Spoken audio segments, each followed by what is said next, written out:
नमस्कार, जय हिंद। आज है 11 नवंबर 2025 और आज के प्रमुख केंद्रीय कर्मचारी पेंशन और सैनिक खबरों में सबसे पहली खबर 8th पे कमीशन को लेकर के है कि 8वें वेतन आयोग में हटाए जा सकते हैं 4 भत्ते, पेंशन और ग्रेजुएटी होगी रिवाइज। इसकी पूरी डिटेल्स यहाँ पे दी गई है। साथ में फिट एंड फैक्टर क्या रहेगा उस पर भी एक खबर है।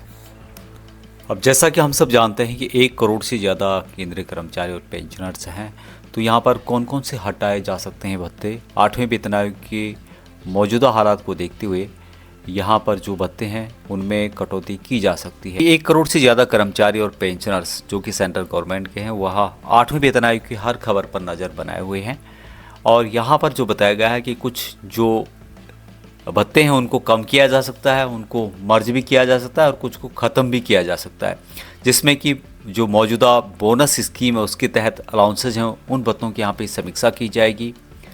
ज़रूरत समझी गई तो कुछ गैर जरूरी भत्तों को यहाँ पे ख़त्म किया जा सकता है, उन्हें मर्ज किया जा सकता है, जैसे कि ट्रैवल अलाउंस या स्पेशल ड्यूटी अलाउंस।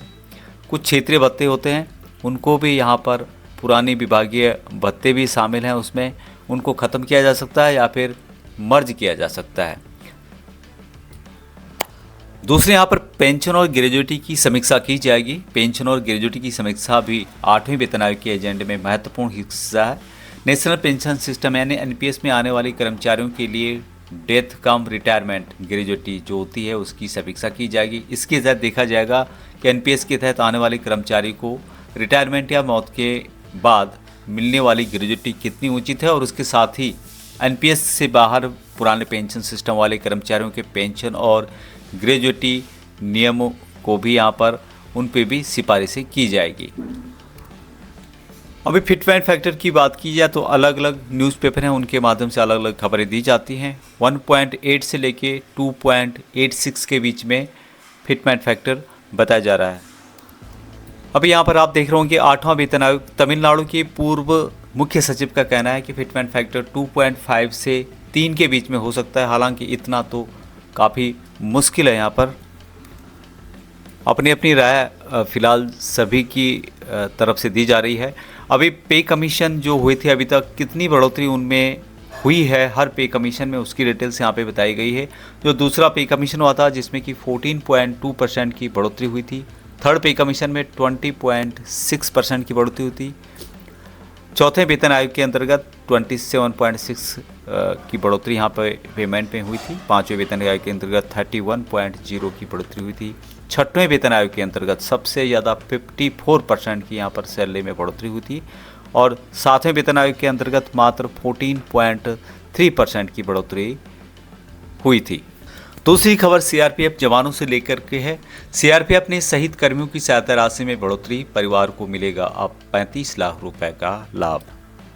देश का सबसे बड़ा पुलिस अर्धबल संगठन जो कि सीआरपीएफ केंद्रीय रिजर्व पुलिस फोर्स अपने शहीद कर्मियों के परिजनों के लिए आर्थिक सहायता रास्ते में महत्वपूर्ण बढ़ोतरी उनके द्वारा की गई है। अब मुठभेड़ के दौरान शहीद होने वाले कर्मियों के परिवारों को जोखिम निधि से एक मुश्त 35 लाख रुपए की सहायता दी जाएगी, जबकि मृत्यु के अन्य कारणों में 25 लाख रुपए दिए जाएंगे। यह निर्णय हाल ही में आयोजित रेजिमेंट फंड की वर्ष 2024-25 की शासी निकाय बैठक में सर्वसम्मति से लिया गया है। नए प्रावधान जनवरी 2026 से प्रभावी होंगे। यहाँ पर जो बताया गया है कि मुख्य संशोधन मुख्य रूप से जो किए गए हैं नई दरें, शहीद कर्मियों के परिवार वालों को सहायता की जो राशि पहले थी 30 लाख रुपए थी उसको बढ़ा करके 35 लाख रुपए कर दिया गया है। अन्य मृत्यु के मामलों में 20 लाख से बढ़ा करके 25 लाख रुपए कर दिया गया है। जोखिम निधि अंतजान जो पहले 500 रुपये प्रतिमाह था उसको 800 रुपये प्रतिमाह कर दिया गया है, जिसमें सेविंग 480 रुपये और 320 जोखिम फैक्टर के रूप में जमा होते हैं। केंद्रीय कल्याण निधि के से अतिरिक्त 5 लाख रुपए की सहायता पूर्ववत जारी रहेगी। अभी यहाँ जो रिवाइज हैं 2022 में हुए थे और अभी फिर 2026 में इनको बढ़ा दिया गया है, 2026 से लागू होंगे। अगली खबर पूर्व सैनिकों के वेलफेयर से रिलेटेड है, जिसमें कि बच्चों का चिल्ड्रन एजुकेशन अलाउंस जो कि 1000 से बढ़कर के 2000 रुपये हो गया है, सभी जानते हैं, लेकिन 1 नवंबर 2025 के बाद जो अप्लाई कर रहे हैं उन्हीं को यहाँ मिलेगा। साथ में जो मैरिज ग्रांट है उसके लिए भी 1 नवंबर से अप्लाई कर सकते हैं, क्योंकि यहाँ जो सभी इफ़ेक्टिव हैं 1 नवंबर 2025 के बाद लागू होंगे। साथ में जो पेनरी ग्रांट है उसको भी यहाँ पर बढ़ा करके 4 से 8 हज़ार रुपये पर मंथ कर दिया गया है। तो जो भी इससे संबंधित हैं वहाँ अप्लाई कर सकते हैं। नेक्स्ट अपडेट में वेलफेयर से रिलेटेड है। यहाँ पे आप देख रहे होंगे ओपी दृष्टि के तहत एक free mega cataract screening and surgical camp command hospital Udhampur में आयोजित किया जा रहा है 19 से लेकर 22 नवंबर 2025 के बीच में, और रजिस्ट्रेशन 27 अक्टूबर से लेकर 17 नवंबर 2025 तक आप कर सकते हैं इस QR कोड के माध्यम से। अभी एक जो कैटरैक्ट स्क्रीनिंग होता है या मोतियाबिंद से संबंधित है। मोतियाबिंद की जांच यहाँ पर की जाती है, या आंखों में धुंधलापन है या उससे रिलेटेड कोई परेशानी है आपको, तो आप यहाँ पे जा सकते हैं।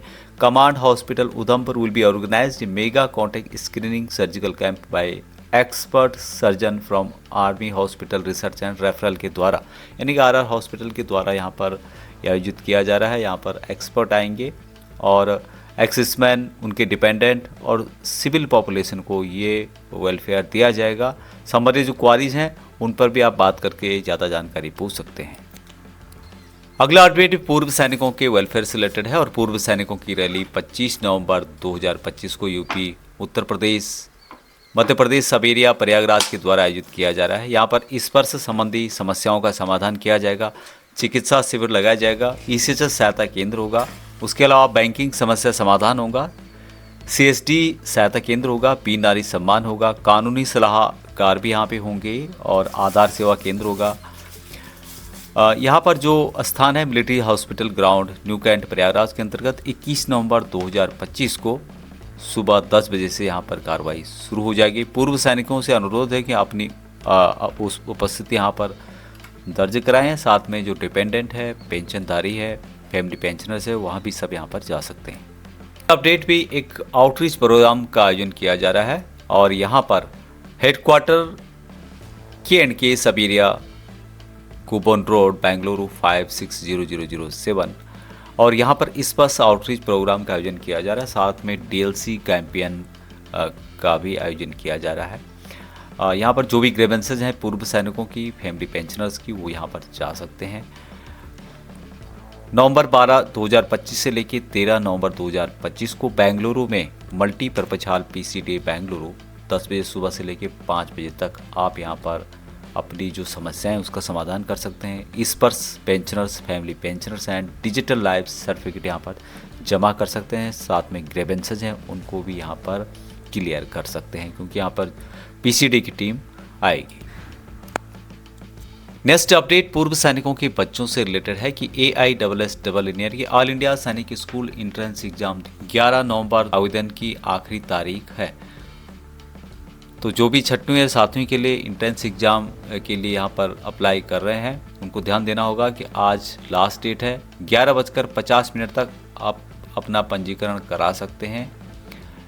ऐसे में जिन उम्मीदवारों ने अभी तक रजिस्ट्रेशन नहीं किया है, वहाँ ऑफिशियल वेबसाइट exam.nta.ac.in पर के जा कर के आवेदन कर सकते हैं। 11 नवंबर 2025 लास्ट डेट है, और रात्रि 11:50 तक आप अपना पंजीकरण करा सकते हैं। अगला अपडेट पूर्व सैनिकों के जॉब वेलफेयर से रिलेटेड है। जॉब मेले का आयोजन किया जा रहा है, और यह है 29 अक्टूबर 2025 को Suryoday auditorium, Vijay Durg, fort William, Kolkata, west Bengal के अंतर्गत। और यहाँ पर ये सम आई कार्ड और 5 कॉपी रिज्यूम बायोडाटा की लानी होगी आपको। यहाँ पर जो ड्यूटीज हैं वो आपको यहाँ पर मिलेगी। Officers as a leadership role के तहत ले जाएंगे।